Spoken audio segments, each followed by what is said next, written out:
Hey everyone, welcome back to the channel. Today, we're going to talk about something that completely flips the way people think about God.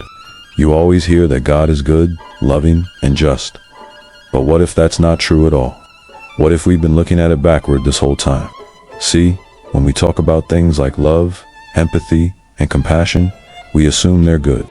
But what if God sees them as evil? What if we are the villains in his story, simply because we refuse to follow his laws the way he defines them? This isn't about God being mysterious or beyond human understanding.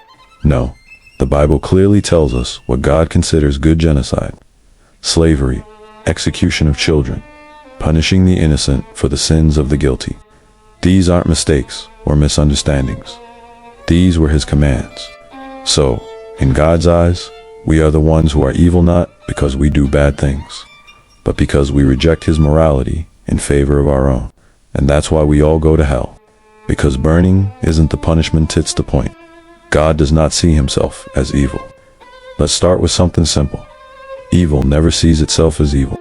Every dictator, every tyrant, every warlord in history has believed they were justified, that what they were doing was necessary.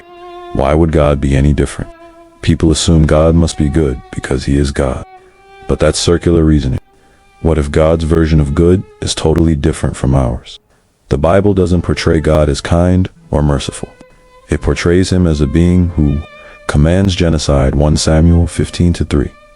Sanctions slavery, Exodus 21:2-6. Leviticus 25 minutes and 44 seconds, 46. Orders children to be killed for disobedience. Deuteronomy 21:18-21. Punishes entire nations for the sins of one person, Joshua Secchi. Humanus Vinci says. These aren't exceptions. These are his laws. This is what God defines as justice. If God found these things evil, he wouldn't have commanded them. The fact that they are his commands means that, in his mind, they are good. So what happens if we reject them?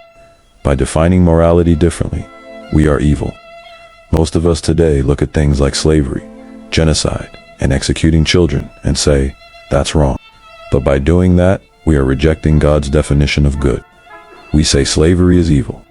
God says it's a legal institution he set up. We say killing children is evil. God says it's necessary to maintain order. We say compassion is good. God sees it as weakness and disobedience.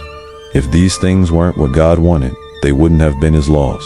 So, by following our own morality, by valuing love, empathy, and compassion, we are necessarily evil in God's eyes, and evil must be punished. Hell is not a warning, it's a guarantee. Here's where things get really dark. Most believers think of hell as a warning, a place you go if you make the wrong choices. But if we are all inherently evil for rejecting God's morality, then hell isn't a warning. It's inevitable. You cannot escape it. Because the things that make you a good person, kindness, fairness, rejecting cruelty, the very things that make you wicked in God's eyes. And if you think about it, that makes sense. If God wanted people to be saved, he would have made salvation easy. But he didn't. He rigged the game from the start with the tree in the garden. He picked and chose chosen people, while condemning others. He created a system where questioning him automatically makes you guilty. So why does hell exist? Because watching people suffer forever is part of God's plan. Now, some people say, yeah, but Jesus changed everything. He brought love and forgiveness. No, Jesus doubled down on God's morality. He said you must hate your own family to follow him, Luke 14:26. He promised eternal suffering for non-believers, Mark 9:43, Matthew 25-41. He didn't reject the old laws, he said they would stand forever, Matthew 5:18. Jesus wasn't a break from God's cruelty. He was an extension of it. And believing in Jesus doesn't save you. It just forces you to accept God's definition of morality, whether you like it or not. What do we do with this? Now, here's the part that really matters. If the God of the Bible is real, then everything we value, love, kindness, empathy, is meaningless to him. In fact, they are an affront to him. And if that's the case, then why should we care about what he wants? Why should we pretend that we can win a game that was designed for us to lose? I don't believe in this God. I don't believe any of this is real. But it's fascinating that so many people do while ignoring what their own holy book actually says. If the biblical God were real, then the only logical conclusion is we are all doomed from the start. Suffering is the whole point. Worship is just submission to power. But since this isn't a divine simulation, we get to decide what matters.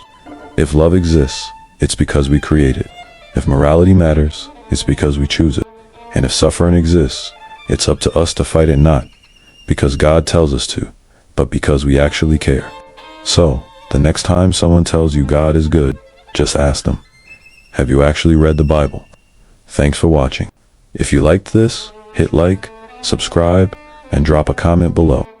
Do you think believers actually know what their own religion teaches? Or are they just following the version of God they wish existed? See you in the next one.